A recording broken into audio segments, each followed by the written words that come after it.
Hello everyone, this is निर्भय Bishnoi. I welcome you all. आप सभी का स्वागत है लर्न इंग्लिश विद निर्भय चैनल पे। और जैसे कि मैंने आपको बताया कि अब मैं यूपी टेट की डेली आपको क्लासेस दूंगा और ऑलमोस्ट जितना मेरे से हो सकता है और जितने जो है हम वेरिएशंस उठा सकते हैं हम सारे उठाएंगे। ठीक है, उसी में मैं एक चीज़ कंटिन्यू आपके सामने लेके आया हूँ। यूपी टेट में आइडेंटिटी बेस्ड क्वेश्चंस बहुत आते हैं। यूपी टेट या टीचिंग का कोई भी एग्जाम हो, वहाँ आइडेंटिटी बेस्ड क्वेश्चन पूछे जाते हैं। अब बोले आइडेंटिटी बेस्ड क्वेश्चन है क्या, अगर आप नहीं समझ पा रहे। आइडेंटिटी बेस्ड क्वेश्चन का मतलब है कोई भी शब्द आपको देके वो पूछेगा कि ये क्या है। जैसे आपसे कहा कि भाई एक शब्द है राम, बोले जी नाउन है। नाउन है तो कौन सा नाउन है, बोले प्रॉपर नाउन है। आपसे कह देगा पेन क्या है, नाउन है। या पूछ लेगा कैसा नाउन है, बोले सर पेन कॉमन नाउन है। आपसे प्रोनाउन देके पूछ लेगा किस प्रकार का प्रोनाउन है। एडजेक्टिव देके पूछेगा किस प्रकार का एडजेक्टिव है। एडवर्ब देके पूछेगा किस प्रकार का एडवर्ब है। आइडेंटिटी बेस्ड क्वेश्चन बहुत आते हैं। अगर मैं लेके चलूँ 30 में से 4 से 5 नंबर का वेटेज आइडेंटिटी बेस्ड क्वेश्चंस का है कि भाई कौन से क्वेश्चन की आइडेंटिटी क्या है। जैसे आपका पैसेज आता है, पैसेज में भी वो आइडेंटिटी देके देगा कि भाई ये शब्द है, ये क्या है। या मैं पूछ ले कि ये शब्द क्या है या किस प्रकार का कंजक्शन है, ये शब्द की ग्रामेटिकल प्रोफाइल क्या, एडजेक्टिव एडवर्ब, या फॉलोइंग में से एडवर्ब कौन सा है, फॉलोइंग में से एडजेक्टिव कौन सा है। इस प्रकार के क्वेश्चंस बहुत पूछे जाते हैं और 30 में से 4 से 5 नंबर का वेटेज आराम से रहता है। ठीक है, फिर उसके बाद मैंने ये सब देखा, देखने के बाद थोड़ी रिसर्च एंड एनालिसिस करा और उसके बाद मैं आपके सामने पिछले 10 साल में जितना पूछा गया है आइडेंटिटी बेस्ड क्वेश्चंस, जो टेट के पिछले एग्जाम्स हुए हैं पिछले 10 सालों में, उसमें जितने भी क्वेश्चंस आइडेंटिटी से रिलेटेड आए हैं मैं वो आपके सामने सारे लेके आया हूँ। ठीक है, और नंबर ऑफ क्वेश्चंस कुछ 62 63 क्वेश्चंस हैं, 64 पेजेस हैं, मतलब 3, हाँ तो 61 62 क्वेश्चंस हैं। तो आप ऐसे मान के चलिए तो अच्छा खासा वेटेज है। इसके बाद अगर आपको मैं बता दूं, इसके बाद मैं कुछ क्वेश्चंस आपके चैप्टर वाइज भी लेके आऊंगा कि एक नाउन का टॉपिक लाया, 30 क्वेश्चन नाउन के लाया, उसमें आइडेंटिटी बेस्ड क्वेश्चंस करा दिए। एडजेक्टिव लाया, एडजेक्टिव की आइडेंटिटी करा दी, एडवर्ब की आइडेंटिटी करा दी। ऐसे ही सिंपल कंपाउंड कॉम्प्लेक्सेस के बारे में पूछा जाता है तो वो उसके थोड़े क्वेश्चन करा दिए। मैं डेली क्लास अब आपके लिए लेके आऊंगा, टेंशन ना लो। बाकी हाँ, ये मैंने बहुत मेहनत से जोड़ा है, सारे 10 साल के पेपर उठा के उनको जो है आइडेंटिटी बेस्ड क्वेश्चन अलग करके एक प्रॉपर पीडीएफ बनाई है आपके लिए, और मुझे लगता है बहुत हेल्पफुल आपके लिए क्लास होने वाली है। एटलीस्ट जाने से पहले देखने से तुम्हें ये तो जरूर लग जाएगा, ये तो तुम्हें एक्सपोजर हो जाएगा कैसे क्वेश्चंस आते हैं। अब इसके बाद तुम अपनी तैयारी आगे बिल्ड कर सकते हो, काफी ये हेल्पफुल होगी क्लास आपके लिए। ठीक है, चलिए गाइस पहला क्वेश्चन देखते हैं। ठीक है ना, दिख रहा है साफ साफ, बढ़िया बढ़िया। ठीक है, देखो भाई पहला क्वेश्चन देखो। Point out the grammatical category of the underline word.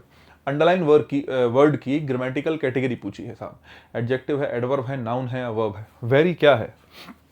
मैं आपसे हमेशा कहता हूं जब आपको कंफ्यूजन हो इस बात को लेके कि कौन सा शब्द क्या है, use that word in your mind. उस शब्द को किसी वाक्य में प्रयोग करो अपने दिमाग में। ठीक है, उस सेंटेंस को किसी भी जो है सेंटेंस में लगाओ, लेकिन दिमाग में रखे रखे। जैसे मैं कहता हूं वेरी, मैं कहता हूं ही इज वेरी हैप्पी, तो भाई ही क्या है, बोले सर प्रोनाउन है।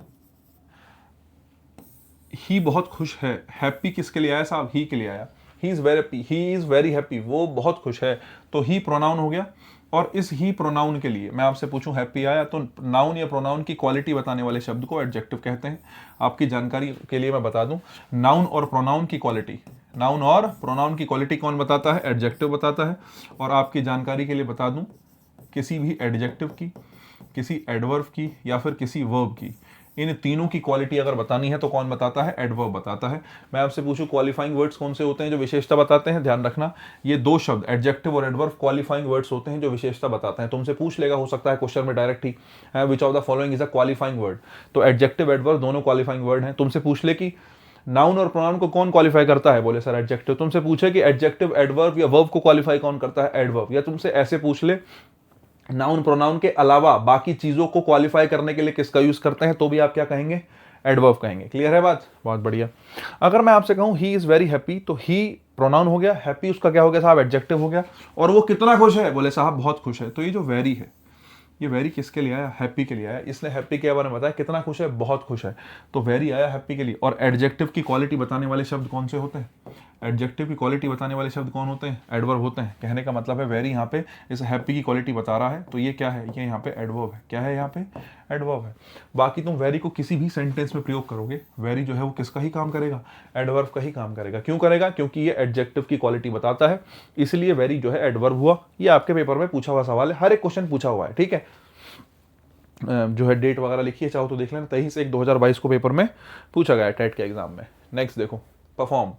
आपसे पूछा ग्रामेटिकल कैटेगरी बता दो परफॉर्म की, भाई परफॉर्म की ग्रामेटिकल कैटेगरी तो बता दें, लेकिन एक बार सोच के देखो, अगर आपको लगता है जो आपके पास शब्द है उसके साथ ईडी जोड़ सकते हैं, उसकी सेकंड फॉर्म थर्ड फॉर्म बना सकते हैं, तो फिर वो सोच के देखो वर्ब होगी कि नहीं होगी। जैसे परफॉर्म है, ही परफॉर्म और ही परफॉर्म्ड, ईडी लग सकता है ना। तो आप ये सोचो, मैं पूछूं कैसे पता चला, बोले जी परफॉर्म वर्ब है या कोई क्या भी ग्रामेटिकल प्रोफाइल है, तो आप ये सोचो कि आपके दिमाग में ये बात आनी चाहिए परफॉर्म की first form, second form, third form, fourth form होती है, perform first form, performed second form, performed ही थर्ड फॉर्म, और परफॉर्मिंग वर्ब की कौन सी फॉर्म, आईएनजी फॉर्म, जिसको फोर्थ फॉर्म बोलते हैं। तो आप सोच के देखो, परफॉर्म की आईएनजी फॉर्म्स तुम्हारे दिमाग में आ रही हैं या वर्ब की फॉर्म्स तुम्हारे दिमाग में आ रही हैं, इसका मतलब परफॉर्म जो है क्या ही है, परफॉर्म जो है क्या है, वर्ब है। बोले सर नाम भी तो हो सकता, नाउन भी तो हो सकता है। नाउन परफॉर्म नहीं, परफॉर्मेंस होगा। परफॉर्म नहीं क्या होगा, performance. His performance was extra ordinary, उसकी परफॉर्मेंस जो है बहुत एक्स्ट्रा ऑर्डिनरी थी। तो हिज परफॉर्मेंस वाज, तो परफॉर्म का परफॉर्मेंस, अगर मैं इसमें परफॉर्म में क्या जोड़ दूं, ANCE जोड़ दूं, परफॉर्मेंस जोड़ दूं, तो ये क्या बन जाएगा, तब ये नाउन बन जाएगा साहब, तब ये क्या बन जाएगा, नाउन बन जाएगा। ठीक है। अगर आप नाउन सोच रहे हैं एक बार को, वैसे बाकी तो कुछ आने से गया ही है ना। उसके अलावा वर्ब, और एक बात एक ऑप्शन दे रखा है इन्होंने बाद में कि हेल्पिंग वर्ब, है ना। क्या दे रखा है, हेल्पिंग वर्ब। भाई एक बात हमेशा ध्यान रखना, ऐसी वर्ब जो एक्शन को दिखाती हैं वो हेल्पिंग वर्ब नहीं हो सकती, ध्यान रखना। ऐसी वर्ब्स जो किसी एक्शन को दिखाती है, परफॉर्म करना मतलब कुछ भी परफॉर्म करना। मैं क्या कर रहा हूँ अभी, टीचिंग परफॉर्म कर रहा हूँ आपके सामने, एक तरीके से ये भी कला ही है, एक आर्ट है कि भाई कोई कर पा रहा है इस चीज को। ठीक है, तो मैं आपसे पूछूं कि परफॉर्म को हेल्पिंग वर्ब मान सकते हैं, नहीं। एक चीज ध्यान रखना, सेंटेंस में दो वर्ब होती हैं, हेल्पिंग वर्ब और मेन वर्ब। हेल्पिंग वर्ब और main verb. Helping verb is there just to tell you the time of the sentence. अगर हेल्पिंग वर्ब किसी सेंटेंस में आई है, सो हेल्पिंग वर्ब केवल टाइम को बताने के लिए आई है कि टाइम कैसा है, प्रेजेंट है, पास्ट है। जैसे कहता हूं I am teaching you English, मैं अंग्रेजी पढ़ा रहा हूं। I was teaching you English, कब, कल, तो वॉज आ गया। ठीक है, नहीं बाकी मैं पूछूं मैं तुम्हें कल इंग्लिश पढ़ाऊंगा, तो विल बी। तो मैं तुमसे कहूं कि जो इजएमआर है, वॉज वर है, हैज हैव हैड है, ये सब किस लिए आते हैं, ये किसी एक्शन को दिखाते नहीं, they just tell about the time of the sentence, की सेंटेंस का टाइम क्या है वाक्य में। अगर मैं किसी भी हेल्पिंग वर्ब की बात करूं, helping verbs doesn't have any meaning, उनका जो है helping verb doesn't have any meaning, उनका कोई भी अर्थ नहीं होता। They just tell you the time of the sentence, की वाक्य का टाइम क्या है, समय किस समय पर एक्शन हो रहा है, वो आपको बताएगा। अगर बात समझ में आई हो तो मैं आपसे ये कहना चाहता हूं कि हेल्पिंग वर्ब जो है परफॉर्म नहीं हो सकता, ध्यान रखना। हेल्पिंग वर्ब जो है वो मेन वर्ब के रूप में आएगी, और हमारा आंसर जो है वो क्या होगा साहब, हमारा आंसर वर्ब होगा। मुझे लगता है मैंने ज्यादा एक्सप्लेन कर दिया है, उससे ज्यादा की आवश्यकता नहीं है। नेक्स्ट देखो, pick out the sentence that has a demonstrative adjective. अब देखो यहां से उसने पूछ लिया क्वेश्चन में कि डेमोन्स्ट्रेटिव एडजेक्टिव छांट के बता दो। If you know about the demonstrative adjective तब तो ठीक है, अगर तुम जानते हो कि डेमोन्स्ट्रेटिव एडजेक्टिव क्या है तब तो दिक्कत नहीं आनी चाहिए। ठीक है, जैसे क्या पूछा, डेमोन्स्ट्रेटिव एडजेक्टिव। अगर आप इससे पहले पढ़े हो तो मैंने टेट की एक दो क्लास में कहीं ना कहीं घूमते फिरते बात बताई होगी कि डेमोन्स्ट्रेटिव एडजेक्टिव के बारे में चर्चा करी होगी, लेकिन फिर भी तुम्हें नहीं पता। So you must know the meaning of demonstrative. Demonstrative जो है एक शब्द से बना है, डेमोन्स्ट्रेट, है ना। डेमोन्स्ट्रेट का मतलब दर्शाने से निकलता है, किसी चीज को दर्शाना, किसी चीज को दिखाना, डेमोन्स्ट्रेट है, डेमोन्स्ट्रेट, है ना। एक चीज और ध्यान रखना, जिस शब्द के लास्ट में IVE लग जाता है एडजेक्टिव होता है, ये बात ध्यान रखने की है। क्या होता है, एडजेक्टिव होता है। अगर मैं डेमोन्स्ट्रेटिव का डेमोन्स्ट्रेशन कर दूं तो ध्यान रखना, जिस शब्द के लास्ट में TION लगता है जाति से क्या बनता है साहब, नाउन बनता है। जिस शब्द के लास्ट में IVE लगता है जाति से क्या बनता है साहब, एडजेक्टिव बनता है। अब जैसे ये ना मैं तुम्हें इकट्ठे बताऊंगा ये होता है तो दिक्कत हो जाएगी, तुम्हें याद करने में मुश्किल होगी। धीरे धीरे धीरे धीरे याद हो जाएगा। क्या मेरे साथ चलते रहोगे, एक एक दो दो करके याद करते रहेंगे। If any word ends with TION, अगर कोई भी शब्द जिसके अंत में क्या होता है, TION आता है, नाउन होगा। किसी शब्द के लास्ट में IVE आता है, क्या होगा, एडजेक्टिव होगा। फिलहाल तो एक बात समझने की एक्स्ट्रा मैंने बता दी। नाउ बात करते हैं डेमोन्स्ट्रेटिव एडजेक्टिव की। तो डेमोन्स्ट्रेटिव मतलब होता है टू डेमोन्स्ट्रेट, किसी चीज को दर्शाना। और दर्शाने वाले शब्द जो होते हैं, मैं तुमसे पूछूं डेमोन्स्ट्रेटिव एडजेक्टिव क्या होता है,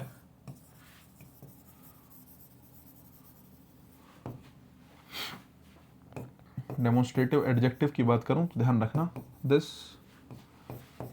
दैट, दीज और दोज।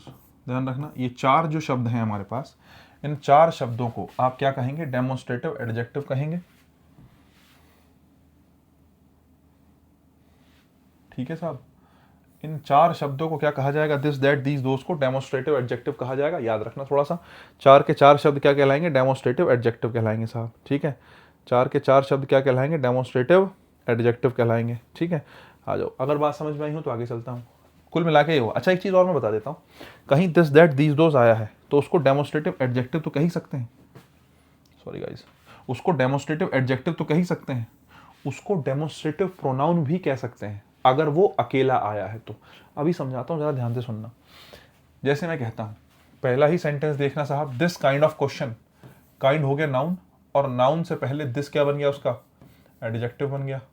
और मैंने आपसे क्या बताया? दिस, दैट, दीज, दोस जब जब एडजेक्टिव बनेंगे तो कैसे एडजेक्टिव होंगे साहब? डेमोस्ट्रेटिव एडजेक्टिव होंगे। अगर बात समझ में आई हो मैं क्या कह रहा हूँ तो मैं आगे बढ़ने की जरूरत ही नहीं है, मैं शुरू में ही कह सकता हूं कि दिस काइंड ऑफ में जो दिस आया है वो कैसा एडजेक्टिव है? डेमोस्ट्रेटिव एडजेक्टिव है। लेकिन आपकी जानकारी के लिए मैं एक बात आपको बता सकता हूं साहब, जैसे मैं कहता हूं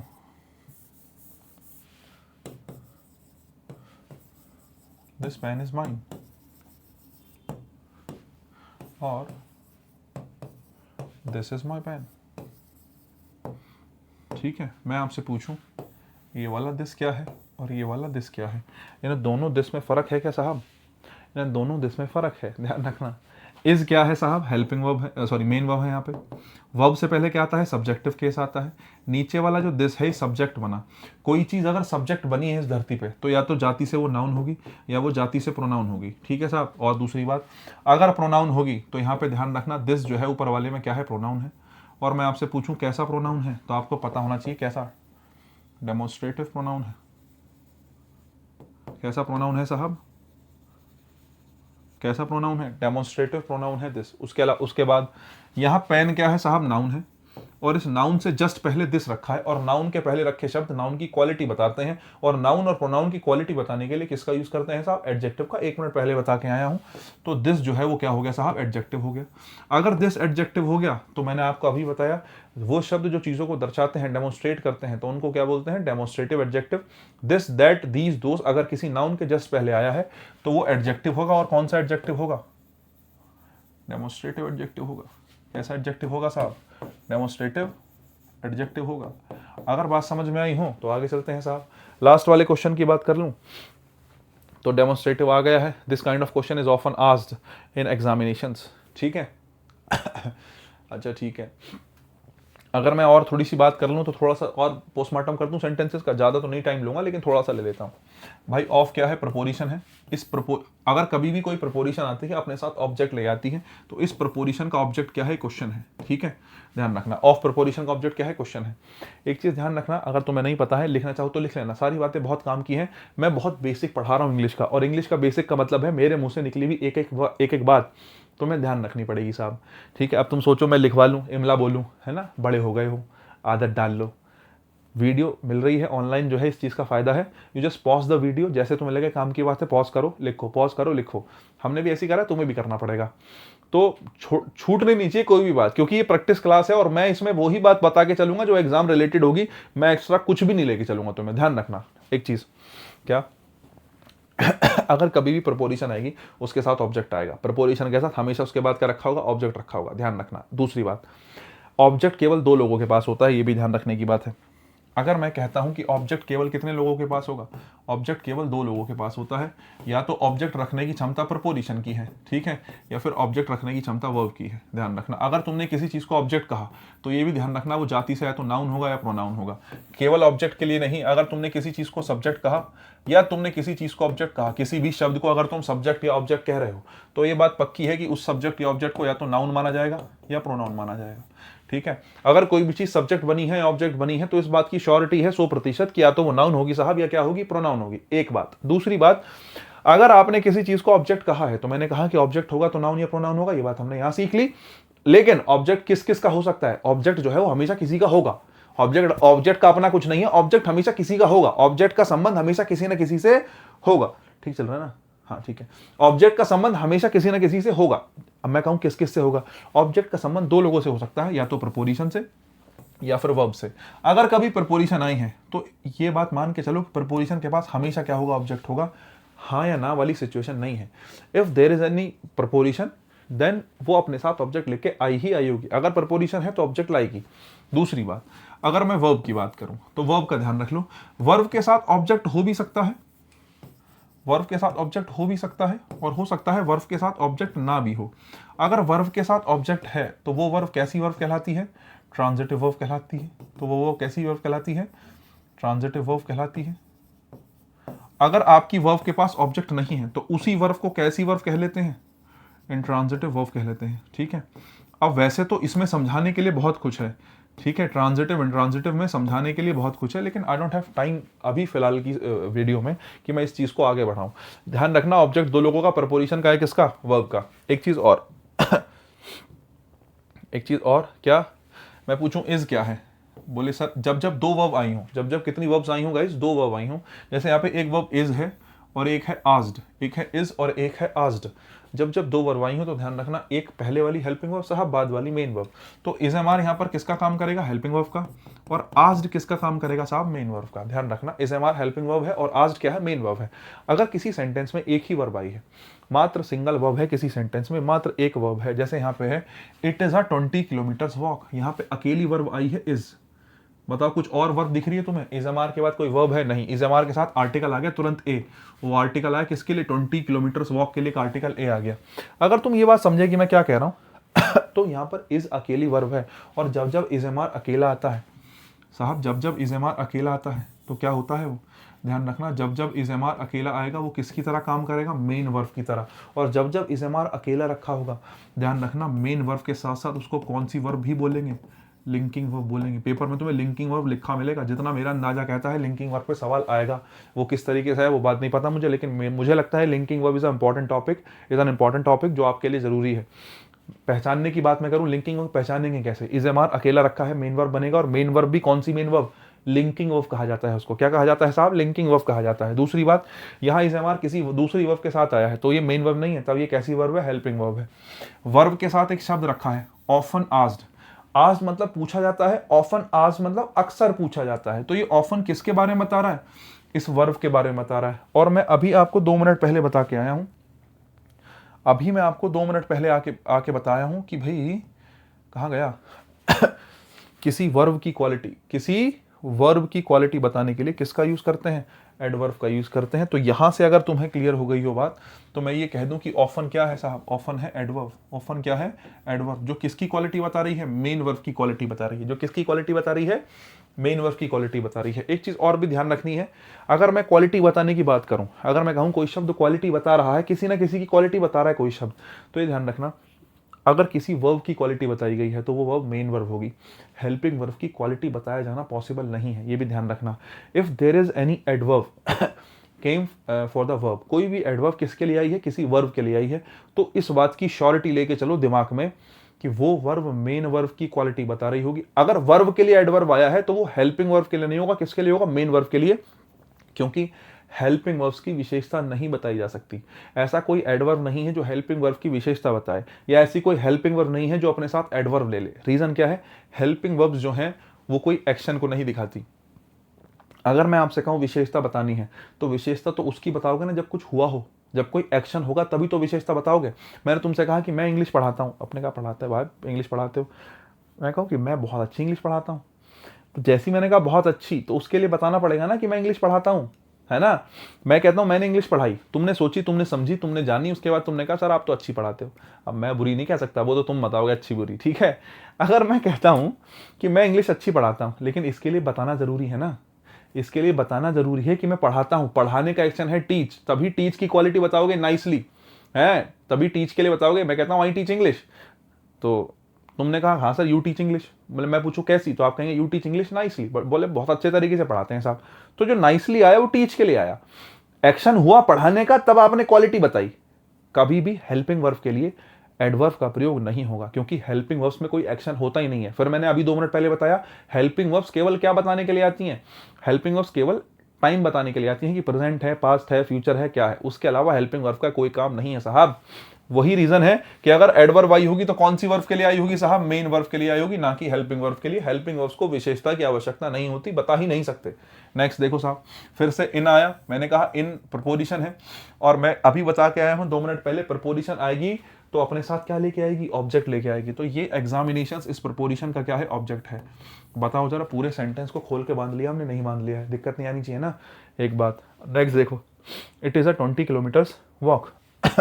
साहब वॉक क्या है, नाउन है। तुम्हें बोले सर तुम्हें कैसे पता चला वॉक नाउन, अरे आर्टिकल देखो ना, ये लिखा तो है आर्टिकल। ये आर्टिकल किसके लिए आया होगा, आर्टिकल किसके लिए आया होगा, आर्टिकल आया होगा नाउन के लिए। ज़्यादा गलत खिंच गई लाइन थोड़ी सी, बात को समझो। ये जो आर्टिकल है ए, ये किसके लिए आया होगा, नाउन के लिए आया होगा ना, तभी तो आर्टिकल लगाया, वरना आर्टिकल एडजेक्टिव के लिए कब आने लग गए, आर्टिकल तो नाउन के लिए आता है। तो ये जो ए आया है ये वॉक के लिए आया है। अच्छा, इस वॉक से पहले कितनी वॉक, बोले जी 20 किलोमीटर्स वॉक। कितने किलोमीटर, 20 किलोमीटर। अब इस नाउन से पहले मैं रखूं, नाउन से पहले रखा है 20 किलोमीटर, तो ये क्या है, एडजेक्टिव है। क्या है ये, एडजेक्टिव है, क्योंकि नाउन की क्वालिटीज कौन बताते हैं साहब, नाउन की क्वालिटीज कौन बताते हैं, एडजेक्टिव बताते हैं। वैसे मैं बताऊं ये पेपर का सेंटेंस उठाया हुआ है, मुझे उम्मीद है कि टाइपिस्ट ने हमारी गलती नहीं करी होगी। 20 किलोमीटर्स वॉक नहीं होगा, 20 किलोमीटर वॉक होगा। अगर यहाँ एस पेपर में भी लगा है तो वो भी गलती थी, ध्यान रखना। नाउन से पहले रखा एडजेक्टिव, प्लूरल नहीं बनता। प्लूरल बनने का गुण एडजेक्टिव में होता ही नहीं है। मैं तुमसे पूछूं क्या एडजेक्टिव के अंदर प्लूरल बनने की क्षमता है, प्लूरल बनने की क्षमता केवल 3 लोगों में है। नाउन का प्लूरल बन सकता है, प्रोनाउन का प्लूरल बन सकता है, और एडजेक्टिव वर्ब का प्लूरल बन सकता है। एडजेक्टिव कहाँ से आ गया, नाउन, प्रोनाउन और वर्ब, नाउन, प्रोनाउन और वर्ब, नाउन, प्रोनाउन और वर्ब, ये 3 ही चीज ऐसी हैं जिनमें सिंगुलर प्लूरल बनने का गुण होता है। इनका अपना सिंगुलर हो सकता है, इनका अपना प्लूरल हो सकता है। बाकी एडजेक्टिव्स का प्लूरल नहीं बनता, या एडवर्ब्स का प्लूरल नहीं बनता। एडजेक्टिव एडवर्ब जो शब्द हैं इनकी डिग्रीज होती हैं, ना कि इनके प्लूरल बनते हैं। तो यही कारण है कि किलोमीटर्स नहीं किलोमीटर होगा। चलो खैर, हमें बताना था दिस, हमने आंसर बता ही दिया, ठीक है। एक चीज और देख लो अगर मैं तुमसे कहता हूं यहां पे ऑफ आया तो ऑफ प्रपोजिशन हो गई, और इस प्रपोजिशन का ऑब्जेक्ट क्या हो गया, देम हो गया साहब। उसके अलावा रिसीव्ड, ईडी लगा है तो देख के समझ रहे होंगे कि अगर ईडी लगा है तो साहब ये वर्ब होगी। अच्छा, अकेली रखी है तो कौन सी वर्ब है, मेन वर्ब है। Received what, main verb. क्या क्या रिसीव किया, कभी भी वर्ब व्हाट का रिप्लाई देती है तो वो उसका ऑब्जेक्ट होता है। क्या रिसीव किया साहब, 10 रुपए रिसीव किए, तो ये वर्ब का ऑब्जेक्ट हो गया, ये वर्ब का क्या हो गया, ऑब्जेक्ट हो गया, है ना। अच्छा ठीक है, बोले सर ईच क्या है, भाई अगर आपके पास वर्ब है तो वर्ब का अपना सब्जेक्ट भी होगा ना। वर्ब हमेशा, वर्ब का एग्रीमेंट किसके साथ होता है, आपने एक चैप्टर का नाम सुना होगा, सब्जेक्ट वर्ब एग्रीमेंट। मैं पूछूं वर्ब का एग्रीमेंट किसके साथ, वर्ब का संबंध किसके साथ, वर्ब का संबंध होगा साहब ईच के साथ। तो इसका मतलब ईच क्या बना, ईच बना सब्जेक्ट, ईच क्या बना, सब्जेक्ट। और अगर कोई चीज सब्जेक्ट बनी है इसका मतलब वो या तो नाउन होगी या प्रोनाउन होगी। ईच जो है वो क्या होता है साहब, प्रोनाउन होता है। ईच क्या होता है, प्रोनाउन होता है। ईच क्या होता है, प्रोनाउन होता है। अगर बात समझ गए तो एक बात और ध्यान रख लो, ईच, अरे हो जाए यार साफ, ऐसे मत कर दोस्त। ईच, एवरी, आइदर, नाइदर, ये 4 लोग हैं, ध्यान रखना। ये बनते हैं डेमोन्स्ट्रेटिव हो गया, डिस्ट्रीब्यूटिव। ये चारों के चारों बनते हैं डिस्ट्रीब्यूटिव एडजेक्टिव। क्या बनते हैं ये, डिस्ट्रीब्यूटिव एडजेक्टिव। और ईच, एवरी, आइदर, नाइदर।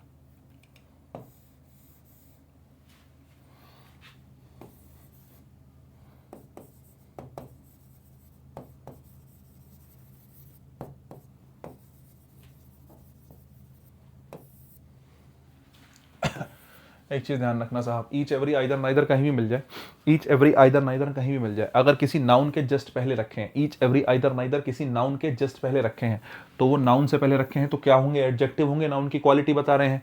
लेकिन मैंने कहा कैसे एडजेक्टिव होंगे, डिस्ट्रीब्यूटिव। कैसे, डिस्ट्रीब्यूटिव। डिस्ट्रीब्यूटिव का मतलब होता है कि किसी चीज को बांटना, और डिस्ट्रीब्यूटिव बांटना, बांटने का मतलब कैसे, मैं कहता हूँ ईच स्टूडेंट, हर एक स्टूडेंट के लिए कोई बात चल रही है ना, ईच पर्सन, हर एक व्यक्ति के लिए कोई बात चल रही है, तो कोई चीज बांटनी है तो ईच एवरी आइदर नाइदर सबके लिए मैं कह रहा हूं। तो each every either neither adjective है, और कौन सा एडजेक्टिव है, डिस्ट्रीब्यूटिव एडजेक्टिव। कौन सा, डिस्ट्रीब्यूटिव। हाँ, अगर ये अकेला रखा है, कैसा रखा है, ये अकेला रखा है। अकेला रखे होने का मतलब इसके तुरंत बाद में नाउन या प्रोनाउन नहीं है, ये अकेला रखा है ईच। कैसे, बोले सर ये रहा, जरा देखना, each of them, of preposition, them उसका ऑब्जेक्ट। क्या ईच के तुरंत बाद कोई नाउन आया? नहीं आया, ईच अकेला है। अगर मैं कहता हूं ईच पर्सन, तो पर्सन से पहले ईच होता तो वो बनता डिस्ट्रीब्यूटिव एडजेक्टिव। यहां लेकिन ईच अकेला रखा है, अकेला रखा है तो सब्जेक्ट, सब्जेक्ट मतलब नाउन या प्रोनाउन? नाउन तो है नहीं, प्रोनाउन है। प्रोनाउन है तो कैसा? Distributive pronoun. कैसा प्रोनाउन है साहब? Distributive pronoun. अच्छा, एक चीज और ध्यान रखनी है डिस्ट्रीब्यूटिव प्रोनाउन में, भाई ध्यान रखना, ईच, आइदर, नाइदर क्या बन सकता है? डिस्ट्रीब्यूटिव प्रोनाउन बन सकता है, लेकिन एवरी के अंदर डिस्ट्रीब्यूटिव प्रोनाउन बनने की क्षमता नहीं होती। अब तुम कहोगे सर तुम इससे अच्छा तो लिखते ही ना, तुमने लिख के क्यों काट दिया? लिख के इसलिए काट दिया, बहुत सी किताबों में तुम्हें लिखा मिलेगा गलत, ठीक है? बहुत सी बुक्स लिख के देंगी कि एवरी जो है वो डिस्ट्रीब्यूटिव प्रोनाउन बन सकता है, गलत है। प्रोनाउन एवरी जो है केवल एडजेक्टिव बन पाता है। एवरी जो है केवल क्या बन पाता है? केवल एडजेक्टिव बन पाता है, ध्यान रखना। एवरी के अंदर प्रोनाउन बनने का गुण नहीं होता, तो ये ध्यान रखने की बात है, थोड़ा सा ध्यान रखना, इसलिए मैंने लिख के काटा है, ठीक है? वापिस आ जाओ साहब। और क्या बता दूं इस सेंटेंस में? His written statement differs from his oral one. ठीक है साहब, उसकी जो रिटन स्टेटमेंट है वो डिफरेंट है ओरल वन से, कुछ ऐसी दिक्कत की बात नहीं है, ठीक है? स्टेटमेंट साहब नाउन है। स्टेटमेंट क्या है साहब? नाउन है। कैसी स्टेटमेंट? Written statement. ये नाउन से पहले क्या है साहब? एडजेक्टिव है। और हिज, ठीक है, क्या है? हिज। अगर हिज की बात करूं तो ये जो है पॉजेसिव एडजेक्टिव है। क्या है ये? पॉजेसिव एडजेक्टिव है। अब एक बात और बता देता हूं, अगर मैं बात करूं my, our, your, his, her, its और देयर, ये सारे के सारे शब्द क्या बनते हैं? Possessive adjective. क्या बनते हैं? Possessive adjective. अगर कहीं पॉजेसिव एडजेक्टिव लिखा ना मिले तो डिटरमिनर लिखा मिलेगा, या तो पॉजेसिव एडजेक्टिव बनेंगे या फिर क्या कहेंगे इनको? डिटरमिनर कह सकते हैं। दोनों बातें सेम है, लेकिन ध्यान रखना, my, our, your, his, her, इसको छोड़ो,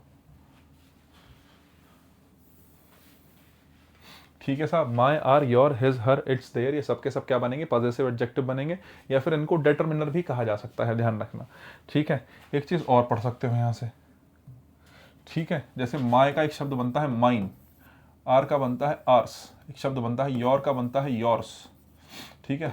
हिज का हिज ही रहता है, हर का बनता है हर्स, इट का जो है होता नहीं है ये, देयर का बनता है देयर्स, ठीक है? अगर मैं पूछूं ये शब्द क्या है, तो ये पॉजेसिव एडजेक्टिव ना होके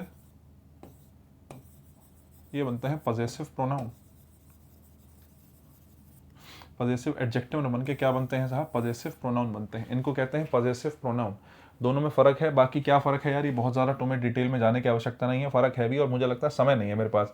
तुम्हारे काम की तो बात है, लेकिन फ़िलहाल समय की थोड़ी किल्लत है, ठीक है? नहीं मैं करूँगा चर्चा, लेकिन हाँ, इन दोनों का ध्यान रखना। इनको पॉजेसिव एडजेक्टिव कहते हैं, इनको पॉजेसिव प्रोनाउन कहते हैं। इनसे सवाल पूछा जाता है, ध्यान रख लेना, लिख लेना अपनी कॉपी में।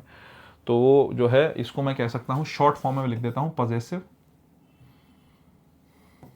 पॉजेसिव एडजेक्टिव, ठीक है? बहुत बढ़िया। डिफर्स, वर्ब के साथ एस या ईएस लगा है तो तुम्हें समझ में आना चाहिए मेन वर्ब है। कैसी वर्ब है साहब? मेन वर्ब है। फ्रॉम हो गई प्रपोजिशन, और मैंने कहा प्रपोजिशन अपने साथ क्या लेके आएगी?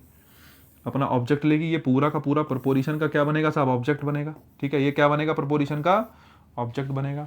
और मुझे लगता है सेंटेंस हमने पूरा कर लिया है। थोड़ा लाल पीला काला हरा हो गया है, ठीक है? अपने हिसाब से कर लेना इसको, ठीक। दूसरी एक चीज़ मैं बता दूं, वो जो मैं इस QR कोड दे रहा था स्कैन करने के लिए, उसमें शायद मुझे लग रहा है डाउनलोड नहीं हो रहा। तो इस वीडियो के, ये जो वीडियो होगी इसका डिस्क्रिप्शन में PDF पड़ी होगी।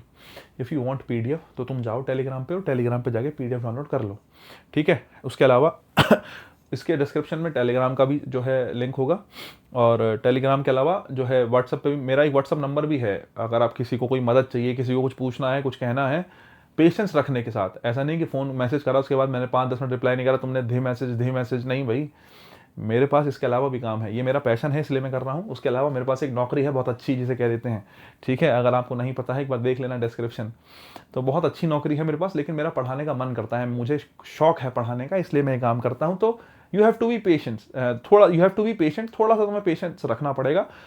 बाकी हाँ, आई विल हेल्प यू। किसी भी चीज़ में आपको मदद चाहिए, I will help you out, कोई दिक्कत नहीं है। एक व्हाट्सअप नंबर भी है, एक दो वीडियो मैं इसके डिस्क्रिप्शन में डाल दूंगा, चाहो तो आप उसमें मुझे टेक्स्ट कर दो और टेलीग्राम पे जुड़ जाओ। हालांकि अभी एक दो दिन मैंने सुना है कि टेलीग्राम जो है डाउन चलेगा, डाउन इन द सेंस वो नीट का एग्जाम को जो है लीक वगैरह ना हो, अच्छी चीज़ है। एक दो दिन में जो है पीडीएफ तो वैसे मैं व्हाट्सअप पर दे दूंगा किसी को चाहिए पर्सनली, तो और नहीं भी है तो उसके अलावा आप जो है टेलीग्राम ज्वाइन तो कर ही लो एटलीस्ट। और ज्वाइन करने के बाद जो है वहाँ तुम्हें पीडीएफ मिल जाएंगी, जो भी तुम्हारे काम की पीडीएफ है सारी तुम्हें वहाँ मिल जाएंगी, ठीक है, दिक्कत नहीं आएगी। आ जाओ जरा। ये मैंने कुछ बातें आपको बताई हैं, पहले जो छोटे सेंटेंस में ज़्यादा हो गया। A live ass is better than a dead lion. बताओ साहब क्या कहेंगे आप? देखो वैसे तो पता है क्या, इसमें ना इस सेंटेंस में समस्या है थोड़ी सी। समस्या इन द सेंस ये क्या है कि तुम किस किस को एडजेक्टिव मानोगे, बात ये है। देखो एडजेक्टिव 3 है यहाँ, एक बेटर एडजेक्टिव है, एक डेड एडजेक्टिव है, ठीक है, और एक जो है लिव एडजेक्टिव है आपका, ठीक है। तो 3 एडजेक्टिव हैं। अगर आप इसको देखो ना, देखो मैं आपको बताऊं, अगर आप किसी के बेटर होने की बात कर रहे हैं तो ये बेटर तो है जो है डेस्क्रिप्टिव, ठीक है, नहीं किस में आएगा, ये डेस्क्रिप्टिव में आएगा। मैं आपसे पूछूं जो अगर आप किसी के फिजिकल ट्रेट बता रहे हैं, ठीक है, नहीं अगर आप किसी के फिजिकल ट्रेट बता रहे हैं, बेटर तो उसमें आएगा। क्वालिटी में मैं आपसे कहूं लिव और डेड की बात करना हूं,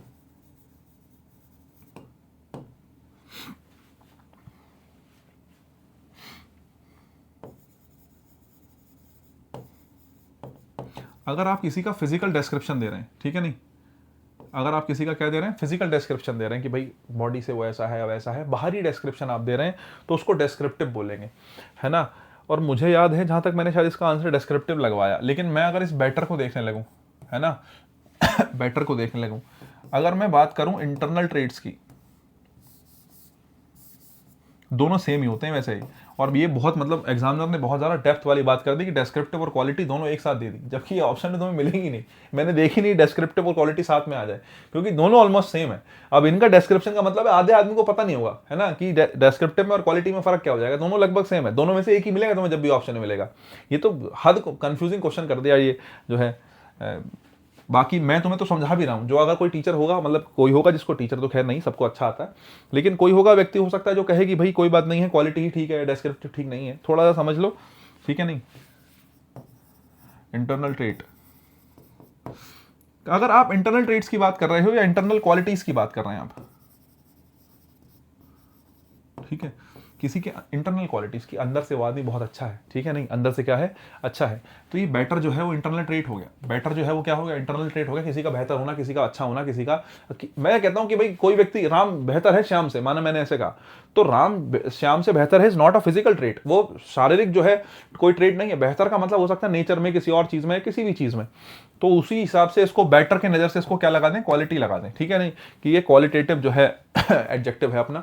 और हालांकि मैं बताऊं इसका आंसर डिस्क्रिप्टिव भी हो सकता है। अगर तुम जो डेड की बात करो, डेड क्या है, डेड जो है वो फिजिकल ट्रेट है, क्योंकि आदमी जिंदा है मर गया, तो ये फिजिकल ट्रेट है, तो उस हिसाब से तुम डिस्क्रिप्टिव को भी कह सकते हो। पेपर में ये क्लियर नहीं किया गया कि भाई वो पूछ किसके लिए रहा है, उसने कहा what kind of adjectives are used in the following sentence, following sentence में कौन से एडजेक्टिव्स यूज किए गए हैं। तो मैं बताऊं बहुत सी जगह तुम्हें अलग अलग आंसर मिलेंगे, कुछ लोग जो है डिस्क्रिप्टिव बता रहे हैं, कुछ लोग क्वालिटी बता रहे हैं। तो डिस्क्रिप्टिव को छोड़ो, मुझे लगता है क्वालिटी जो है जनरली मिलता है। डिस्क्रिप्टिव तो एक नॉर्मल शब्द हो गया जो आपको बहुत ज़्यादा नहीं मिलेगा कई बार, तो ज़्यादा बेहतर सही ऑप्शन क्वालिटी है। और कभी तुम फंस भी जाओ तो मोस्ट प्रोबेबली आंसर क्वालिटी ही होगा, क्योंकि जनरली जब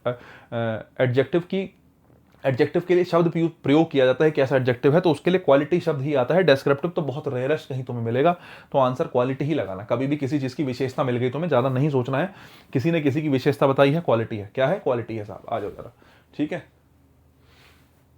बाकी मैं तुमसे पूछूं क्वांटिटी क्या होता है ना भाई साहब, जैसे अभी तुमने कहा था कि तुमने कहा कि 5 kg राइस, मैं कहता हूँ 5 किलो चावल, तो 5 kg क्या है, क्वांटिटेटिव एडजेक्टिव है जो क्वांटिटी को बता रहा है। ऐसी चीज जो वजन को बता रही है, 1 कुंटल मैंगोज, 1 कुंटल आम 1 कुंटल क्या है, क्वांटिटी है साहब, क्या है, क्वांटिटी है।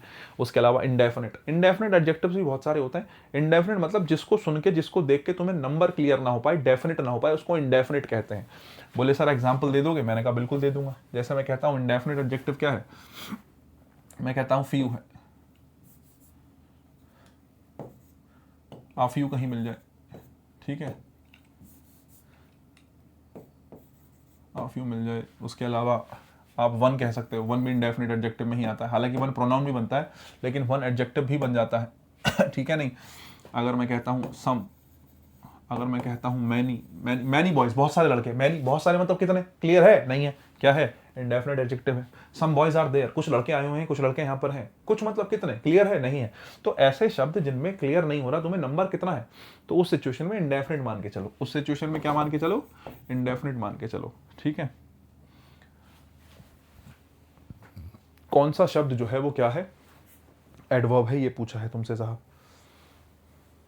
देखो मीक जो होता है, जो जो आसानी से दबाया जा सके उसको मीक बोलते हैं। खास करके अगर मैं कहूँ विनम्र कहना है किसी को, आपको क्या कहना है, विनम्र कहना, यार विनम्र पता नहीं कैसे लिखते हैं, देख लेना भाई विनम्र, ठीक है। विनम्र अगर आपको किसी को कहना है तो क्या कहेंगे आप, जो है उसको मीक बोलेंगे। जैसे मैं कहता हूँ ही इज मीक, मैं कहता हूँ ही इज मीक, वो जो है बहुत विनम्र है। ये मीक किसके लिए है, ही के लिए है। नाउन की क्वालिटी बता रहा है तो मीक क्या हो गया साहब, एडजेक्टिव हो गया। ही इज मीक, वो बहुत ज्यादा क्या है, विनम्र है। विनम्र होने का मतलब है बहुत ज्यादा एकदम डोसाइल सा, एकदम कहते सीधा सा आदमी है, जो कहो सुन लेता है, एकदम तुम डांटोगे तो सुन लेगा तुम्हारी बात, एकदम एकदम ऐसे वाला आदमी है, तो उसको मीक बोल दिया। फेस, फेस नाउन होता है। योर फेस इज ब्यूटीफुल, कि तुम्हारा जो है चेहरा है बड़ा सुंदर है, माना आपने ऐसा कहा तो योर फेस इज ब्यूटीफुल में फेस जो है वो सब्जेक्ट बना है, सब्जेक्ट मतलब नाउन बना है, ठीक है। फ्यूरी, फ्यूरी भी नाउन है साहब। किसी फ्यूरी का मतलब होता है एक्सट्रीम एंगर, या थोड़ा सा ना जो है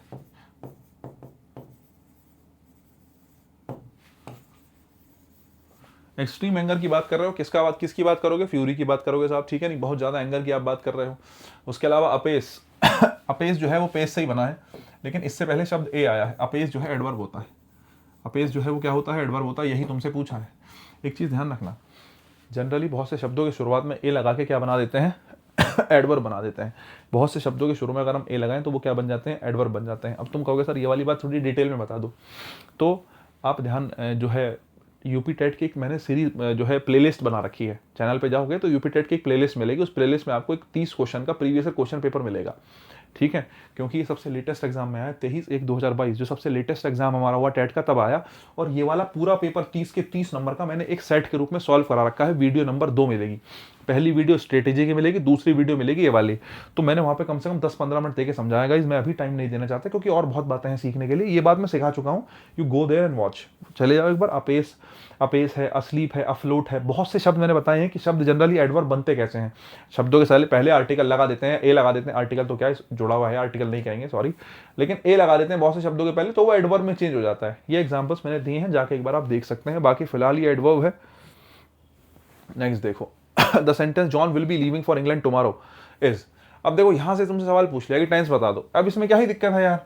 विल बी लीविंग, विल क्या है साहब, फ्यूचर है, ठीक है। लीविंग वर्ब की आईएनजी फॉर्म है, और वर्ब की आईएनजी फॉर्म किसको दिखाती है, कॉन्टिन्यूअस को। तो ये कौन सा टेंस हो गया, फ्यूचर कॉन्टिन्यूअस टेंस हो गया साहब। फ्यूचर कॉन्टिन्यूअस देख लो, मेरा फ्यूचर कॉन्टिन्यूअस, मेरा आंसर क्या हो गया, सी फॉर कैट हो गया। बताओ मुश्किल काम है क्या, जॉन जा रहा है भैया, ठीक है अच्छी बात है। विल शैल आ गया, फ्यूचर आ गया, आईएनजी आ गया, कॉन्टिन्यूअस हो गया, फ्यूचर कॉन्टिन्यूअस टेंस हो गया। नेक्स्ट देखो, एब्स्ट्रैक्ट नाउन पूछा है, कौन सा नाउन पूछ लिया, एब्स्ट्रैक्ट नाउन पूछ लिया कि साहब एब्स्ट्रैक्ट नाउन बता दो। एब्स्ट्रैक्ट नाउन क्या है बताओ, एब्स्ट्रैक्ट नाउन होती है भाववाचक संज्ञा। कौन सी संज्ञा होती है, भाववाचक। कहने का मतलब है वो ये कहना चाह रहा है ऐसी चीज है जिसको केवल महसूस करा सकता है।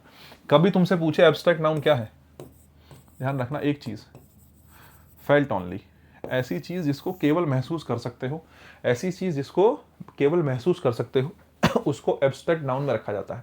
उसको किस में रखा जाता है, एब्स्ट्रैक्ट नाउन में, ठीक है। अच्छा बोले सर और बता दो थोड़ा बहुत।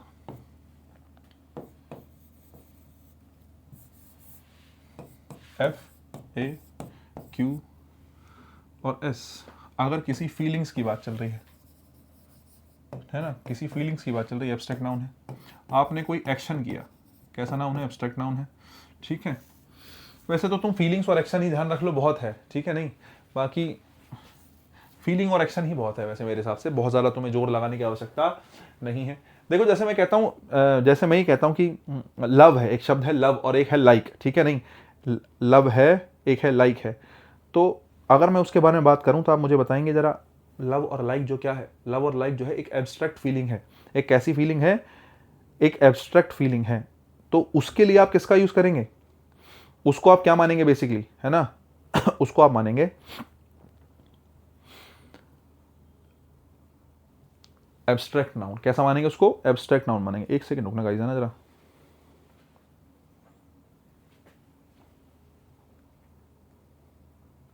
घर से जो है, एक सेकंड रुकना, कॉल है गाइस।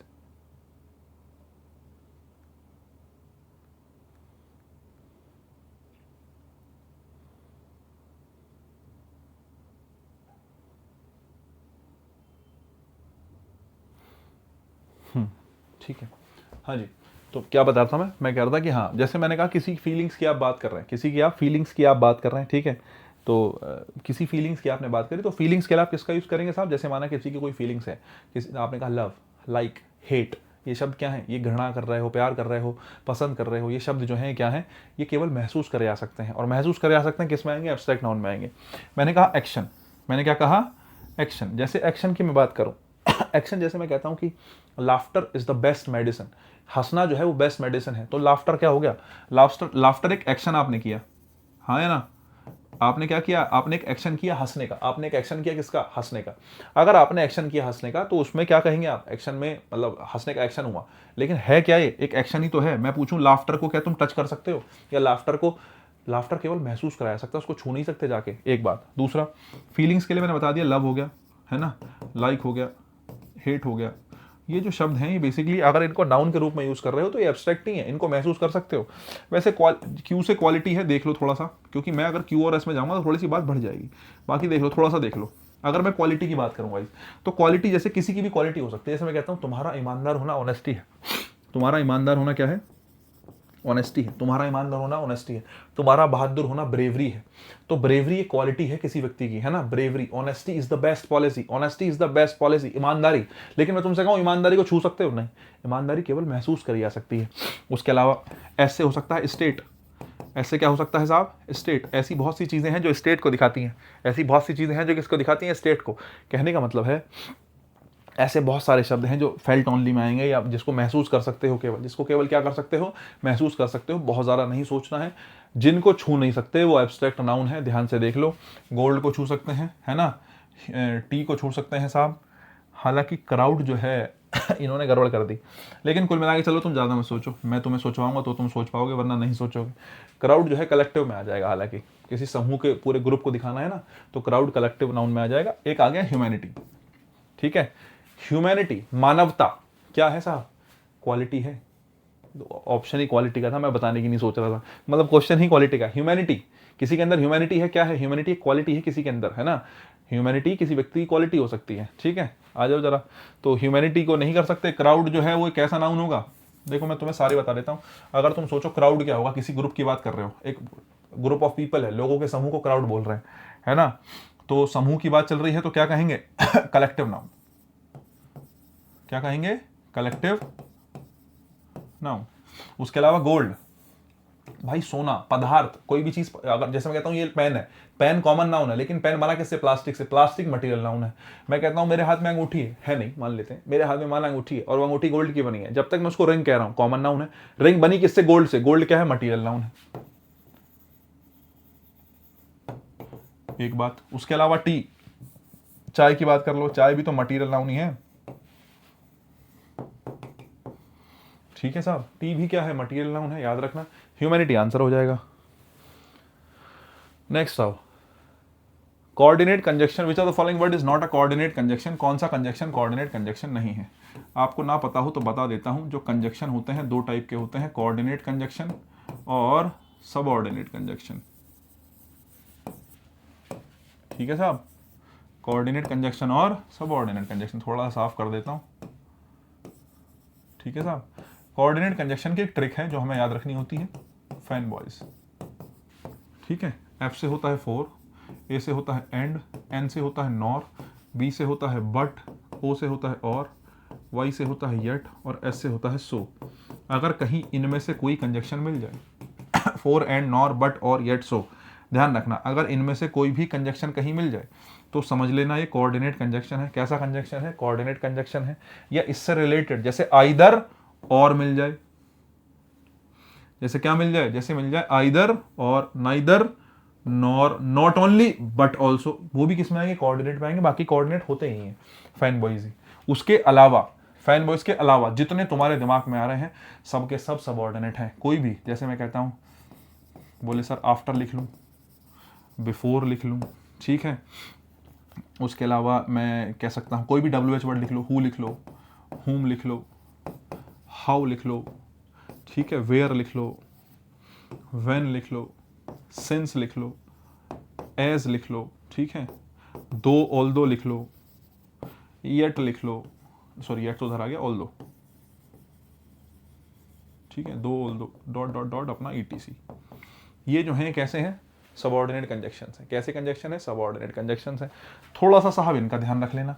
तो ये तो यहाँ से सवाल तो बहुत कॉमन है, और सब कोऑर्डिनेट सबऑर्डिनेट पहचानना आता है तो ये भी तुम्हें पता होना चाहिए। मैं हाथों हाथ ही बता देता हूँ वो सेंटेंसेस जो कोऑर्डिनेट कंजक्शन से मिलकर बने होते हैं कंपाउंड होते हैं।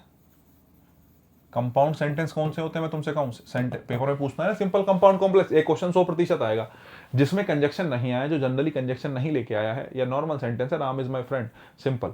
अगर इनमें से कोई कंजक्शन आया और दो सेंटेंस जुड़ रहे हैं, दो शब्द नहीं जुड़ रहे हैं, ध्यान रखना, दो सेंटेंस जुड़ रहे हैं इनमें से किसी कंजक्शन से, कंपाउंड सेंटेंस है। कोई दो सेंटेंस जुड़ रहे हैं, है ना, इनमें से किसी कंजक्शन से, नीचे वालों में से अगर कोई दो सेंटेंस जोड़ रखे हैं, इनमें से किसी कंजक्शन का यूज कर रखा है, कैसा सेंटेंस होगा, कॉम्प्लेक्स होगा। इनमें से जोड़ रखा है तो कंपाउंड होगा। बाकी तुमसे पूछा कौन सा जो है कंपाउंड कंजक्शन नहीं है, बट है, फोर है, इफ नहीं है साहब, देख लो, फोर एंड बट सब इसमें आया है, वो नहीं है। इफ, तो इफ मेरा आंसर हो गया। इफ कैसा कंजक्शन होगा, इफ होगा subordinate conjunction. The word fast in the sentence, he is fast writer, भाई he is a writer, article a आया, आर्टिकल किसके लिए आता है साहब, नाउन के लिए, तो राइटर के लिए आर्टिकल आ गया, और नाउन से जस्ट पहले रखा है तो नाउन की क्वालिटी बता रहा होगा, तो फास्ट क्या होगा साहब, बोले जी फास्ट होगा एडजेक्टिव, एडजेक्टिव ये रहा, आंसर बनेगा सी फॉर कैट। नेक्स्ट देखो 10 number, he will be playing the piano, will be playing, भाई देखना जरा, विल बी, विल मतलब फ्यूचर, और प्लेइंग मतलब ING फॉर्म लगी है, मतलब कंटिन्यूस, मतलब क्या, कंटिन्यूस, तो ये हो गया future continuous tense, future continuous tense. अब तुम कहोगे प्रेजेंट, गलत है। तुम कहोगे, देखो तीन फ्यूचर दे रखे हैं, इंडेफिनिट गलत है। अब तुम कहोगे सर परफेक्ट कंटिन्यूस, परफेक्ट थोड़ी है, परफेक्ट थोड़ी है, फ्यूचर है और कंटिन्यूस है।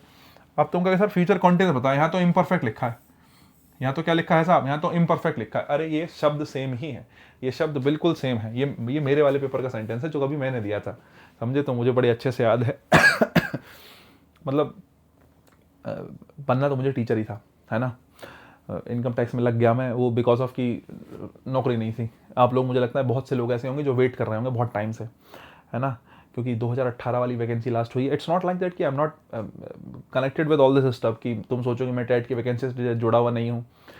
टेट वाली वीडियो से बहुत ज़्यादा व्यूज़ भी नहीं आते हैं, अगर मैं उस नज़र से देख के चलूँ ना कि टेट की वीडियो बहुत ज़्यादा व्यूज़ नहीं आते, लेकिन इट्स लाइक कि मैं इन चीज़ों से कनेक्टेड हूँ, मैं बहुत ज़्यादा देखे हैं बच्चे टेट वाले, और मैंने टेट के बैचेस पढ़ाए हैं, तो मैं फील करता हूँ इस बात को कि भाई 6 साल हो गए, लगभग 7 साल हो गए वैकेंसी को आए हुए। 18 वाली वैकेंसी 21 में पूरी हुई थी, 2020 में टेट आया, लेकिन 20 के बाद वैकेंसी नहीं आई, है ना, तो लगभग 6 से 7 साल होने वाले हैं भाई, 7 साल 8 साल होने वाले हैं, 7 साल होने वाले वैकेंसी को आए हुए।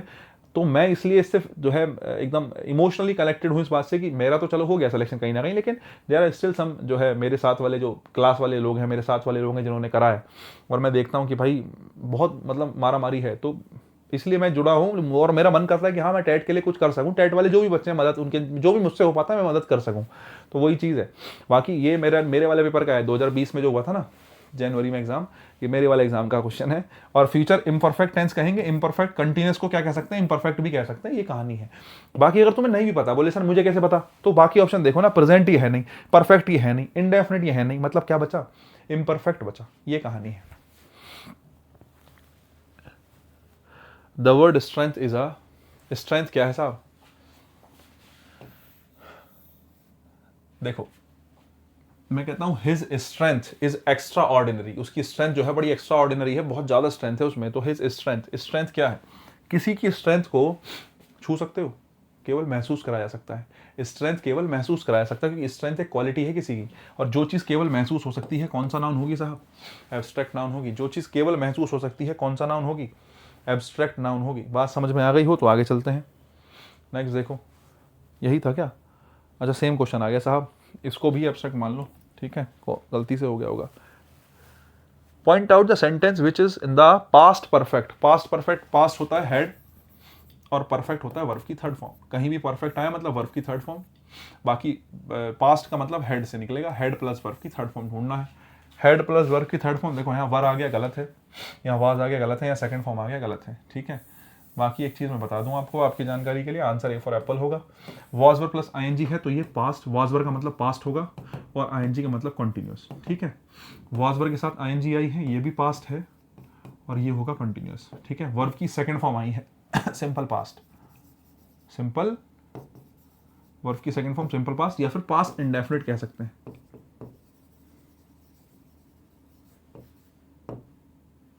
या फिर क्या कह सकते हैं, पास्ट इंडेफिनिट, दोनों में से कोई एक आ जाएगा, ठीक है साहब। नेक्स्ट बताओ, विच of the following sentences has a request. Request किस में करी गई है? हाउ फास्ट यू रन, कितना फास्ट तुम दौड़ते हो। रिक्वेस्ट नहीं है साहब, एक्सक्लेमेशन है, ठीक है, एक्सक्लेमेशन है। EXCLA लिखा है भाई साहब, ये अगर तुम ना समझ पा रहे हो तो। वैसे तो साफ ही लिखा है, कोई बात नहीं, मेरे मामले में इतना साफ बहुत है। हाउ फास्ट यू रन, कितना तेज तुम दौड़ते हो। चौंक गए तुमने हाउ के थ्रू और एक्सक्लेमेटरी मार्क के थ्रू क्या दिखाया, एक्सक्लेमेशन दिखाया। तो रिक्वेस्ट नहीं है, एक्सक्लेमेशन है, चौंकना है। Could I borrow you some money, भाई उसने साफ साफ प्लीज लिख के दे दिया, और कैसे कहोगे, और कैसे पता करूं कि रिक्वेस्ट है। या तो गया answer B for ball, wish you a happy journey together, wish you a happy journey together, ठीक है। क्या करा गया, किसी को विश करा गया, ठीक है, नहीं क्या करा गया, wish. I got the concert ticket. अब देखो लास्ट में उन्होंने क्वेश्चन मार्क लगा दिया, इसकी आवश्यकता थी नहीं। पहली बात तो ये दोनों ही गलत हैं, ठीक है। नहीं आप कह रहे हो I got the concert ticket, हालांकि एक्सक्लेमेटरी मार्क आ जाएगा, मैं ये नहीं कह रहा एक्सक्लेमेटर नहीं आ सकता। अगर तुम इस बात को चौंक कर बता रहे हो तो एक्सक्लेमेटरी मार्क आ जाएगा, कोई समस्या नहीं। I got the concert ticket, मुझे कॉन्सर्ट टिकट मिल गई है, ठीक है, आ जाओ। इंजीनियस, इंजीनियस की पार्ट्स ऑफ स्पीच पूछी है। मैं तुमसे पूछूं तुम्हें कुछ ना पता, तुम्हें बस एक बात पता होनी चाहिए, किसी शब्द के लास्ट में OUS लग जाए, जाति से 100% एडजेक्टिव होगा जाति से 100% क्या होगा साहब, एडजेक्टिव होगा। लेबर से बनता है लेबोरियस, ठीक है। किसी शब्द के लास्ट में FUL फुल लग जाए, किसी शब्द के लास्ट में क्या लग जाए, FUL फुल लग जाए, दोनों शब्द बहुत मिलेंगे तुम्हें, तो भी वो क्या होगा, एडजेक्टिव होगा। OUS लग जाए, फुल लग जाए, सक्सेस से सक्सेसफुल, लेबर से लेबोरियस, ठीक है। तो इंजेनी से इंजेनियस, इंजेनियस, तो OUS लग गया तो मतलब क्या बन गया साहब, एडजेक्टिव बन गया। ज्यादा सोचने की आवश्यकता नहीं है, फुल और OUS ध्यान रखना, ठीक है। ऐसे ही मैंने TION बताया और IVE बताया था, है ना। एडजेक्टिव के लिए एक शब्द और बता के आया हूं पीछे, IVE बताया ना सबसे शुरू में, अरे पहले क्वेश्चन में बताया था यार। प्रोटेक्ट से बनेगा प्रोटेक्टिव, पता नहीं तुम समझ भी पा रहे हो नहीं मुझे लगता तो है कि आ रही होगी बात समझ में, क्योंकि मैं ठीक चल रहा हूँ। मॉडल पूछा है साहब, क्या पूछा है, मॉडल पूछा है। किस सेंटेंस में मॉडल है, मॉडल के बारे में पूछूं। 10 मॉडल्स होते हैं। कितने मॉडल्स होते हैं साहब, 10। Can, could, shall, should, will, would, may, might, must, ought to. क्या हो गए, can, could, shall, should, will, would, may, might, must और ऑट टू। टोटल 10 मॉडल्स होते हैं। कैन, कुड, याद बिल्कुल ऐसे उंगली पर होनी चाहिए, can, could, shall, should, will, would, may, might, must, ought to. कितने मॉडल्स, 10 मॉडल्स। आ जाओ जरा अब मैं तुमसे पूछूं मॉडल्स हैं क्या, भाई साहब मॉडल्स देखो यार, मस्ट, और इससे क्या आसान लोगे बताओ तुम। जिसने पूछ लिया मॉडल बता दो, बोले चल ये रखा बी फॉर बॉल, आंसर मौज आ रही है, कोई दिक्कत नहीं, आसान क्वेश्चन हैं, घबराने की जरूरत नहीं है, ये तुम्हारा कॉन्फिडेंस भी बढ़ाएगा। मटीरियल नाउन क्या है, पदार्थवाचक साहब, पदार्थवाचक। कालिदास पदार्थवाचक है साहब, कालिदास तो प्रॉपर नाउन है। कालिदास कैसे नाउन है साहब, प्रॉपर नाउन है। कैसे नाउन है कालिदास, प्रॉपर नाउन। उसके अलावा आयरन, किसी व्यक्ति का नाम प्रॉपर नाउन होता है, ये समझाने की आवश्यकता होनी नहीं चाहिए। आयरन किसी पदार्थ की बात कर रहे हैं, मैं कहता हूं वॉच है, किससे बनी है, लोहे से बनी है, मान लेते हैं 1 मिनट के लिए, तो आयरन से बनी है। वॉच कॉमन नाउन है, लेकिन बनी किससे, कोई भी चीज का पदार्थ क्या है, किससे बना है, वो मटीरियल नाउन होता है। तो आयरन क्या होगा साहब, मटीरियल नाउन, ठीक है। नहीं आयरनी, आयरनी जो है एब्स्ट्रैक्ट में आएगा, किस में आएगा, एब्स्ट्रैक्ट नाउन में। क्यों आएगा एब्स्ट्रैक्ट नाउन में यार, एब्स्ट्रैक्ट नाउन में इसलिए आएगा गाइस क्योंकि एब्स्ट्रैक्ट आयरनी, मैं किसी के ऊपर आयरनी कर रहा हूं, किसी के ऊपर व्यंग कर रहा हूं, तो मैंने किसी के ऊपर व्यंग जो करा वो देखा नहीं जा सकता, वो केवल महसूस करा जा सकता है, और वो चीजें जो महसूस करी जा सकती हैं अभी बता के आया हूं, एब्स्ट्रैक्ट नाउन है। अगर बात समझ में आई हो तो ये हो गया। बाकी क्लास, देखो क्लास को ना, क्लास का क्लासेस हो सकता है, वैसे क्लास को ग्रुप ऑफ स्टूडेंट्स आप कह सकते हैं, तो उसको कलेक्टिव ले सकते हो, है ना, कलेक्टिव नाउन, जो समूहवाचक संज्ञा आप कहना चाह रहे हो, इसको कलेक्टिव में ले लो कि भाई समूहवाचक हो गया। नेक्स्ट क्वेश्चन देखो, every boy along with his parents is waiting in the next room, identify the subject of the verb. जी भाई साहब वर्ब का सब्जेक्ट क्या है? बताओ। देखो क्वेश्चन तो बहुत अच्छा है, क्वेश्चन तो बहुत अच्छा है साहब, क्योंकि पता है क्या, कई बार बच्चा सोच लेता है कि एवरी बॉय लिख लूँ, है ना। जो वर्ब है तुम्हारी इज वेटिंग, है ना, इज वेटिंग वर्ब है, और वर्ब के आगे का सारा हिस्सा साहब क्या होता है? प्रेडिकेट होता है ना। वर्ब और वर्ब के साथ वाला हिस्सा क्या होता है? प्रेडिकेट होता है। और वर्ब से पहले वाला हिस्सा क्या होता है साहब? वर्ब से पहले वाले हिस्से को क्या बोलते हैं साहब? सब्जेक्ट बोलते हैं। क्या बोलते हैं साहब? सब्जेक्ट बोलते हैं। अब तुम कहो बोले सर ये प्रपोजिशन आया, कुछ नहीं, पूरा का पूरा क्या बनेगा? सब्जेक्ट बनेगा, पूरा का पूरा सब्जेक्ट बनेगा, तो सी फॉर कैट। नेक्स्ट देखो, which of the following has an adjective clause. भाई क्लॉजेस पूछ ली, ये क्वेश्चन अच्छा है भाई, एडजेक्टिव क्लॉज वाला। मतलब एडजेक्टिव क्लॉज, ये तो एसएससी वाले बच्चा परेशान हो जाता है, इसमें क्लॉज कौन सी है? ठीक है, मेरे साथ अगर तुम पढ़े होते कभी एक जमाने में, और तुम अच्छे से पढ़े ही होते, तुम बांध देते से खोल के पेपर को, समझे नहीं? टाइम है अलग, अभी देखो। Which of the following sentence has an adjective clause. Adjective clause किस में है? एडजेक्टिव, देखो एडजेक्टिव का मतलब है आप बताना चाह रहे हो नाउन या प्रोनाउन, किसकी क्वालिटी बता रहा होगा? नाउन या प्रोनाउन की क्वालिटी बता रहा होगा साहब। किसकी क्वालिटी? नाउन या प्रोनाउन की। क्लॉज का मतलब होता है ग्रुप ऑफ वर्ड्स। मैं तुमसे पूछूं क्लॉज क्या है? क्लॉज का मगर मैं तुमसे डेफिनेशन पूछूं तो क्लॉज है ग्रुप ऑफ वर्ड्स, है ना। लेकिन साथ में ध्यान रखना, इन ग्रुप ऑफ वर्ड्स में क्या भी जरूर होगी? वर्ब भी जरूर होगी। और साथ में इसका meaning, in group of words का मीनिंग हमेशा कैसा होगा? इनकम्प्लीट होगा। क्योंकि अगर मीनिंग कंप्लीट हो गया तो वो क्लोज नहीं बची, तो वो सेंटेंस बन गया। सेंटेंस क्या है? Group of words with complete meaning. Clause है group of words with incomplete meaning, और साथ में क्लोज में क्या भी होनी चाहिए? वर्ब भी होनी चाहिए। तो ये साथ में ध्यान रखना, कैसा मीनिंग होगा साहब? इनकम्प्लीट मीनिंग होगा। अगर incomplete, I bought a beautiful chain, तो चेन हो गया नाउन, और नाउन से पहले ब्यूटीफुल क्या हो गया? एडजेक्टिव। ये एडजेक्टिव हो गया, लेकिन इसको एडजेक्टिव फ्रेज नहीं कह, एडजेक्टिव क्लोज नहीं कह सकते। क्लोज का मतलब है पूरा सेंटेंस आना चाहिए किसी नाउन के लिए, किसी नाउन को क्वालिफाई करने के लिए पूरा का पूरा सेंटेंस चाहिए। अगर बात समझ में आई हो जरा देखना। आई बॉट अ चेन, मैंने एक चेन खरीदी, चेन हो गया नाउन, मैंने एक चेन खरीदी। विच वॉज ब्यूटीफुल, जो बहुत ब्यूटीफुल थी, सुंदर थी। ये जो विच वॉज ब्यूटीफुल है किसके लिए आया? मैंने एक चेन खरीदी, साहब अच्छी बात है तुमने चेन खरीदी। मैंने पूछा जो ब्यूटीफुल है, चेन जो है वो ब्यूटीफुल है। ये जो विच वॉज ब्यूटीफुल है किसकी क्वालिटी बता रहा है? ये किसके बारे में बता रहा है? यार ये चेन के बारे में तो आया है कि मैंने एक चेन खरीदी, चेन बहुत सुंदर है। तो बहुत सुंदर कौन है साहब? चेन है। अगर नाउन के लिए आया तो ध्यान रखना, देखो नाउन की क्वालिटी बताने वाले शब्द को क्या कहेंगे? एडजेक्टिव। और ग्रुप ऑफ वर्ड्स 1 2 3 ज्यादा शब्द हैं, और साथ में क्या भी है? वर्ब भी है। इसका मतलब एडजेक्टिव नहीं, क्या है? एडजेक्टिव क्लॉज है। आंसर बनेगा बी फॉर बॉल, आंसर बनेगा बी फॉर बॉल। अब तुम कहोगे I bought a chain because it was beautiful, नहीं, अब ये एडजेक्टिव नहीं है, क्योंकि ये ब्यूटीफुल है, ये नाउन के साथ नहीं है। नाउन की क्वालिटी तो तब बताएगा, बीच में तो तुमने कंजक्शन ले दिया, बीच में ब्रेक करने के लिए तुमने क्या दे दिया? यहाँ कंजक्शन दे दिया, तो मामला खराब हो गया साहब। ये जो बिकॉज आ गया ना, इसने गड़बड़ कर दी। ये जो बिकॉज आ गया ना, इसने गड़बड़ कर दी। नेक्स्ट देखो, I bought a chain and it was beautiful, ये एंड कंजक्शन आ गया, इसमें जो है गलती कर दी। तुम कहोगे सर विच भी तो कंजक्शन है, रिलेटिव प्रोनाउन है, कंजक्शन मत कह देना, पाप हो जाएगा। कैसा प्रोनाउन है? Relative pronoun. ध्यान रखना, वाक्य के बीच में व्हाट, हुम, हु, विच और दैट, क्या दो सेंटेंस लिखे हैं और उनके बीच में क्या आ जाए? व्हाट आ जाए, विच आ जाए, हु आ जाए, हुम आ जाए।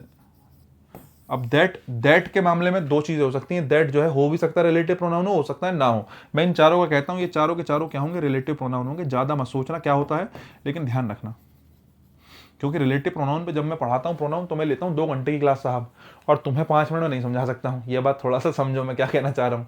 आ जाओ जरा, तो इसको आगे चलो। This is the man the police was seeking, ये वही वाक्य है जिसको पुलिस जो है ढूंढ रही थी। In the above sentence what is the status of the two दास, जो 2 दा है उनका क्या स्टेटस है? भाई बता दो यार, दा क्या है? द मैन, द पुलिस, यार दा क्या है? डेफिनेट आर्टिकल है, और क्या है? दा। आर्टिकल साहब 2 टाइप का होता है, ठीक है। आर्टिकल कितने टाइप का? 2 टाइप का, एक तो डेफिनेट और एक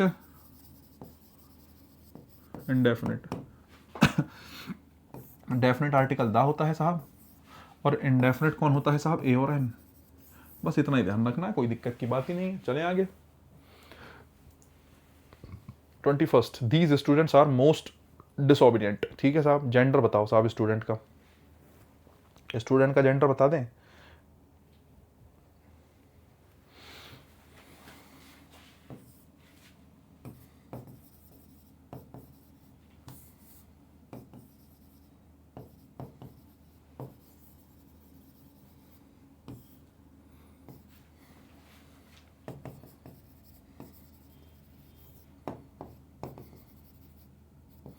देखो साहब, टोटल 4 जेंडर होते हैं हमारे। मैं तुमसे पूछूं नाउन के जेंडर बांट सकते हो? बोले बांट सकते हैं साहब। ठीक है, मैस्कुलिन जेंडर किसके लिए आएगा साहब? मेल के लिए आएगा, है ना? किसके लिए आएगा? मेल के लिए। फेमिनिन किसके लिए आएगा साहब? फीमेल के लिए आएगा। कॉमन किसके लिए आएगा? जब नॉट नॉन होगा जेंडर, चाहे मतलब मेल भी हो सकता है और फीमेल भी हो सकता है, लेकिन बात लिविंग की चल रही है, नॉन लिविंग की मत समझना। कोई तुम्हें पता है लिविंग की बात चल रही है और या तो पर्सन मेल होगा या फीमेल होगा, आपको पता है मेल या फीमेल में से कुछ होगा, लेकिन आपको पता नहीं है क्या है। तो ऐसे में जेंडर कौन सा होता है? कॉमन जेंडर होता है। एक न्यूट्रल जेंडर होता है साहब, जिसमें हम न्यूट्रल मतलब हम कुछ भी मान ही नहीं सकते साहब, कोई जेंडर है ही नहीं। कैसे? क्योंकि आप उसको नॉन लिविंग मान के चल, नॉन लिविंग थिंग्स की बात कर रहे हैं। नॉन लिविंग थिंग्स के लिए जैसे मैं कहता हूँ पेन है तो पेन का जेंडर क्या होगा? फेमिनिन, मैस्कुलिन, कॉमन या न्यूट्रल? न्यूट्रल जेंडर में आएगा। क्यों? क्योंकि पेन नॉन लिविंग है। लिविंग है तो फेमिनिन होगा, मैस्कुलिन होगा या कॉमन होगा। तुम्हें लगता है पुरुष है तो मैस्कुलिन कह दो, महिला है तो फेमिनिन कह दो, नहीं पता तो क्या कह दो? कॉमन कह दो। 4 ही जेंडर होते हैं, 4 जेंडर है, कंफ्यूजन की कोई बात नहीं है। तुमने पूछा स्टूडेंट बता दो। अगर मैं किसी को स्टूडेंट कह रहा हूं, मैं तुमसे कहता हूं हे स्टूडेंट सुनो मेरी बात, मैं तुमसे कहा स्टूडेंट, स्टूडेंट मतलब तुम मेल भी हो सकते हो, तुम फीमेल भी हो सकते हो, तुम कुछ भी हो सकते हो। मैंने कहा डॉक्टर, मैंने कहा टीचर। अब तो मैं तुम्हारे सामने खड़ा हूं तो तुम्हें दिख रहा होगा मेल है ये इंसान, लेकिन मैं अगर किसी को मैं डिनोट कर रहा हूं कि वो जो टीचर है ना, या वो जो टीचर है, अब तुम्हें मैं कहता हूं वो जो टीचर है बहुत अच्छे हैं या बहुत अच्छी हैं, जो भी है वो जो टीचर है। अब वो जो टीचर में तुम्हें पर कैसे पता चलेगा वो टीचर मतलब मेल है या फीमेल है? तो टीचर का भी जेंडर नहीं होगा। डॉक्टर मेल हो सकता है, फीमेल हो सकता है, कुछ भी हो सकता है। स्टूडेंट है ना, मेल हो सकता है, फीमेल हो सकता है। तो ऐसे में जब कंफ्यूजन हो तो उसको कॉमन मान के चलो। किसको मान के चलो? कॉमन मान के चलो। आंसर बनाओ बी फॉर बॉल। आगे चलते हैं 22 पे। ठीक है साहब। He was going along the road, point out the tense. Tense पूछा है साहब। वॉज वर्ब प्लस वर्ब की कौन सी form? Was verb plus verb की आईएनजी फॉर्म लिखी है। वॉज वर्ब प्लस वर्ब की आईएनजी फॉर्म, वॉज वर्ब होता है पास्ट और आईएनजी फॉर्म को क्या बोलते हैं? कंटिन्यूअस। तो आप टेंस ढूंढ लो पास्ट कंटिन्यूअस, ये रहा। नेक्स्ट देखो 23 number. Which are the following sentence is an active voice? कौन सा एक्टिव वॉइस में है? भाई साहब ध्यान रखना, एक्टिव वॉइस तो तुम छोड़ो। अगर तुम किसी को पैसिव वॉइस कह रहे हो, अगर तुमने किसी सेंटेंस को क्या कहा है? पैसिव वॉइस कहा है, तो एक बात ध्यान रखना, पैसिव वॉइस में क्या चीज जरूर होगी? बी प्लस वर्ब की थर्ड फॉर्म, है ना? बी प्लस वर्ब की थर्ड फॉर्म जरूर होगी, और इससे पहले कोई वर्ब रखी होगी, मुझे नहीं पता कौन सी रखी होगी, लेकिन बी वर्ब की कोई फॉर्म होगी। बी वर्ब की कोई फॉर्म होगी, बी होगा, बीन होगा, वो अलग बात है, या वॉज वर्ब होगा, वो अलग बात है, लेकिन बी प्लस वर्ब की थर्ड फॉर्म को ध्यान रखना। अगर तुम्हें कहीं इस प्रकार की स्ट्रक्चर मिल जाए तो वो पैसिव होती है। ठीक है, जरा मैं इसकी बात करूं। वॉज वर्ब प्लस वर्ब की थर्ड फॉर्म पैसिव वॉइस की ही तो स्ट्रक्चर है। इज एम आर के साथ थर्ड फॉर्म और वाज वर्ब के साथ थर्ड फॉर्म, दोनों पैसिव वॉइस होते हैं। इसको देख लो जरा, वॉज वर्ब के साथ थर्ड फॉर्म। अच्छा कौन सा पूछा है? एक्टिव पूछा है ना, ये भी पैसिव वॉइस है। वॉज वर्ब के साथ थर्ड फॉर्म। ठीक है, नेक्स्ट आओ। वॉज हिट, तुम कहो सर हिट तो फर्स्ट फॉर्म है। वॉज वर्ब के साथ कभी फर्स्ट फॉर्म आती नहीं है। वॉज वर्ब के साथ या तो आईएनजी आती है, थर्ड फॉर्म आती है। Is am are was verb के साथ या तो आईएनजी या थर्ड फॉर्म। तो ये जो वॉज वर्ब के साथ हिट लिखा है थर्ड फॉर्म है, तो तीनों के तीनों स्ट्रक्चर पैसिव वॉइस हैं। केवल एक स्ट्रक्चर रिक्वेस्टेड जो कि वर्ब की सेकंड फॉर्म के रूप में आई है, यही क्या है हमारा? यही हमारा एक्टिव वॉइस है। यही हमारा क्या है? एक्टिव वॉइस है। अब बोले सर मैं कैसे पता? या थोड़ा सा तुम्हें पता होना चाहिए, इतना तो तुम बेसिक जानो कि एक्टिव स्ट्रक्चर कौन सी, पैसिव स्ट्रक्चर कौन सी। This sentence is just to demonstrate कि कैसा क्वेश्चन आता है। अगर तुम नहीं पहचान पे और एक्टिव कौन सा पैसिव कौन सा, बहुत समस्या की बात है साहब, बहुत। पढ़ लो जाके घर थोड़ा, है ना। नेक्स्ट आओ। Which are the following sentence is in passive voice? तुमसे पूछ लिया पैसिव वॉइस में कौन सा है। पैसिव वॉइस मतलब बी प्लस वर्ब की थर्ड फॉर्म। देख लेते साहब। Please mind your business, verb की फर्स्ट फॉर्म है, पैसिव वॉइस नहीं है साहब। आई कीप क्वाइट में चुप, आई कैप्ट क्वाइट में चुप जो है चुप रहा, सेकंड फॉर्म है। कीप की सेकंड फॉर्म कैप्ट होती है, पैसिव वॉइस नहीं है साहब। ठीक है। दे केम लेट, वो लेट आए, वर्ब की कौन सी फॉर्म? सेकंड फॉर्म, पैसिव वॉइस नहीं है साहब। He was assisted, second form का चेंज होता है, वॉज वर्ब प्लस वर्ब की थर्ड फॉर्म। बिल्कुल सही बात है। कैसा है? पैसिव वॉइस है। क्या है? पैसिव वॉइस है साहब। आ जाओ जरा 25। तुमसे पूछा which part of speech is brave? मैंने कहा जब कंफ्यूज हो तो सेंटेंस में रख के देखो। मैंने कहा राम इज ब्रेव। राम जो है बहादुर है साहब। राम की क्वालिटी बता दी ब्रेव ने, राम की क्वालिटी बता दी, राम हो गया नाउन, और नाउन की क्वालिटी बताई तो क्या होगा साहब? एडजेक्टिव। और अगर एडजेक्टिव होगा तो ब्रेव यहां भी एडजेक्टिव ही होगा। ठीक है, यहां भी क्या ही होगा? एडजेक्टिव ही होगा। ठीक है। 1 घंटा 4 मिनट मुझे लगता है आज की क्लास जो है काफी हो गई है। आज के लिए इतना ही रखेंगे, बाकी काम कल करते हैं। I hope you enjoyed the class. मिलते हैं ब्रेक के बाद। आज के लिए गाइस इतना ही। टाटा बाय बाय, मिलते हैं कल। ठीक है, डेली क्लास आएगी, टेंशन ना लो। पीडीएफ आपको टेलीग्राम पे मिल जाएगी। Tata bye bye.